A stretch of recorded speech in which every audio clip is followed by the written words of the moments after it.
Shalom, it's me, Baht of Zion, and we're going to take a tour through the doctor's office of female gynecology, the uncircumcised discussion in Israel, the reasons why circumcision is important, the hidden bacteria passed along to women, and the precepts associated with this topic. Y4T? Count me in.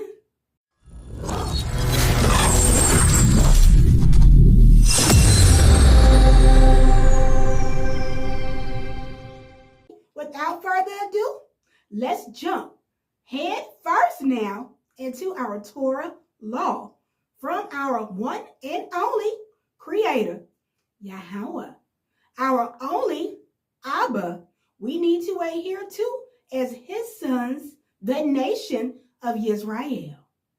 And that first precept is going to be law. Genesis chapter 17, verse 9 through 14. So hurry up and grab your Tanakh and get there. We're going to go over this together. All right, let's begin. Verse 9, Yahweh further said to Abraham, as for you and your offspring to come throughout the ages shall keep my covenant. 10. Such shall be the covenant between me and you and your offspring to follow, which you shall keep. Every male among you shall be circumcised. 11. You shall circumcise the flesh of your foreskin, and that shall be the sign of the covenant between me and you. 12.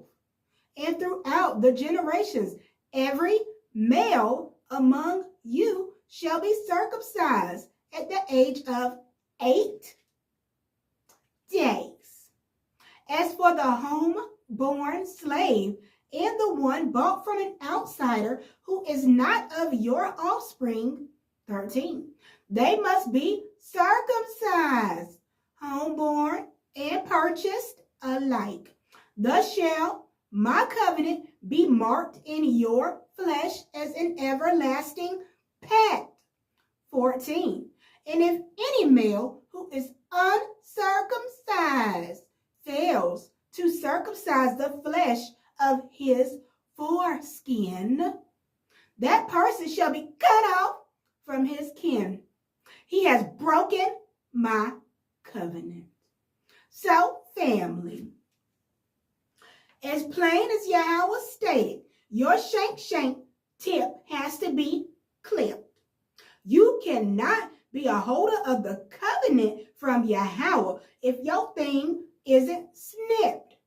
So, how are you carrying a covenant if Yahweh plainly told you in Genesis chapter 17, verse 13 now, thus shall my covenant be marked in your flesh as an everlasting pact. You're not in the wolf pack if your eggplant still has the vines hanging over it. Can. If you don't believe, go ask your moray, because they should have told you that anyways. Can. To include, you are cut off from the kin folks. So, I guess it's probably best for you to just send a text message or an email at this point. Understand? I don't know. But what I do know is Yahweh told you no, as in low. You will not have a covenant with him if this major requirement is not done. Now, let's look at some thematic connections into why this is so important. Genesis chapter 34, verse 9, and it states, and to marry with us, give your daughters to us, and take our daughters for yourselves. And to marry is a bond of two nations through marriage. And let's move on a little bit further. Genesis chapter 34, verse 13 through 15. Jacob's sons answered Shechem and his father Hamor, speaking with craftiness because he had defiled their sister Dinah. 14, and said to them, we cannot do this thing to give our sister to a man who is uncircumcised, for that is a disgrace among us. 15, only on this condition will we agree with you, that you will become like us, and that every male among you is circumcised. Okay, in verse 15, family, one of the sons made mention of the covenant by stating, we will only do this thing if you are accepting of the covenant among us and our Creator, Yahweh. But if not, no plans can move forward because it is a disgrace among us if we agree to this deal with an uncircumcised man, or in that case, men. To include, none uncircumcised can dwell among them, says Yahweh, as in Genesis 17, verse 12. Y'all heard me, right? Okay. Let's continue. So let's go a bit further into our prophet Ezekiel, chapter 44, verse 6 through 7. And, of course, verse 9. So he can explain to you where you won't be as a circumcised alien. All right. Ezekiel 44, verse 6 through 7. And it reads as follows. So here we tell you tonight. 6. And say to the rebellious house of Israel, thus said Adonai Yahweh, too long, O house of Israel, have you committed all your abominations. 7. Admitting aliens, uncircumcised of ruach and uncircumcised of flesh, to be in my sanctuary and profane my very temple. When you offer up my food, the fat and the blood, you have broken my covenant with all your abominations. So, congregations, those of you mores who are teachers now, who have members in your congregation that you know are uncircumcised, to include the ones you do not know are uncircumcised. Are y'all actually doing a peek and boo on these men? Because apparently the same Creator now, Yahweh, whom you follow, y'all already know that's an abomination in his temple. So, it will behoove me, Baht of Zion, that you actually take heed to your Eloheka in these digital online congregations, to include those that are very much in your presence. Because if these people are among you and you haven't addressed this situation, then you're truly doing them a disservice as an Israelite. By allowing them to dwell amongst you and others when you know good and well you aren't supposed to do that. Low. Let's pay. Okay? Now, this is no time to do play. For a paycheck. No. Let's do the law for real. Because they're not going to make it in if they don't got that covenant with the Most High Yahweh. Please tell your members that. But let's continue to Ezekiel chapter 44, verse 9. Here, get your pages there. I'm going to sip some water. Y'all hurry up. Y'all know I talk too much. I hope you got time for me today, though. All right. Ezekiel 44, verse 9. And it states, thus said Adonai Yahweh, let no alien, uncircumcised in ruach and flesh, enter my sanctuary. No alien whatsoever among the people of Israel. If that isn't a loaded missile, the Most High Yah sent off for the house of Israel. Take heed and make adjustments. Please check out these other precepts and take them to your moray and tell them Baht of Zion sent you. Jeremiah chapter 4, verse 4, Jeremiah chapter 9, verse 24 through 25, Isaiah 52, verse 1 through 2, and of course, our law, Genesis chapter 17, verse 9 through 14, and Deuteronomy chapter 10, verse 16. Kind.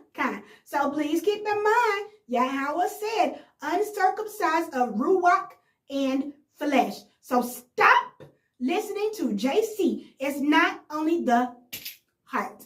No. Okay. If you save those donations, payments that you're doing towards these services at the congregation, ladies and gentlemen, okay, you can accumulate the $1,200 for the procedure. Or you can wait till tax time. Okay. Because I personally hate for you to sit amongst a congregation all of your life, and then at the final days, Yahweh tells you he never had a covenant with you. That'd be a waste of time. But if you talk to your Maury about this, they'll understand, they'll know why you're doing this, because it's the law. And if they don't understand, tell them to take it up with the Most High and not you. Now, for the moral of this video, let's jump into the bacteria. Okay. Now, a white buildup under the foreskin in an uncircumcised man is likely called smegma, which is S-M-E-G-M-A. Go look it up. It's a combination of dead skin cells, oils, and sweat to include other fluids. That's a shame when they say other, because we don't know exactly what the other means. Now, what is smegma? It is a normal, harmless substance that's caused by shedding skin cells. It can look like crumbly cheese and may have a foul odor. Now, I don't know about anything that look like crumbly cheese that can be a foul odor as being harmless. It's very much harmful. Now, y'all know we don't have any priests performing any lustration ceremonies. So you can't touch any dead bodies. But you're willfully allowing dead skin cells to go up your vajayjay. That's a problem. Oh, okay. Let's continue. A buildup of smegma can lead to skin irritation or foul odor, as I stated. Smegma can sometimes be mistaken for a cyst or pus. What happens when an uncircumcised man sexes a woman? That's why we really came to this video. Okay, let's get into it. When smegma comes in contact with the vagina, a buildup can lead to irritation, redness, swelling, discomfort, and potential pain in the genital area, particularly around the clitoris slot, due to the clitoral hood sticking to the clitoral shaft, sometimes referred to as the clitoral adhesion. This can also cause a foul odor. So that means that springtime female dishwashing stuff ain't gonna help your odor. You don't need to do all that. You need to get rid of that man. Okay, let's continue. Female symptoms of buildup from an uncircumcised man's smegma is itching, burning, pain during sex, discoloration, and discomfort. So, the reasons into why circumcision is important, Yisrael or Yisraelites, is this: because you will have a reminder of the everlasting covenant with your Creator, Yahweh, Eloheka, Akkad, and to include the protection of the lady's private area that you are with, men. Don't you want to protect your Isha? You shouldn't be sexing a random woman anyway, but don't you want to protect your Isha? So you being the head and being the lead and being the cover, you protected her. So the first place you need to start is protecting her by clipping your snake. Okay? Shalom, bear God.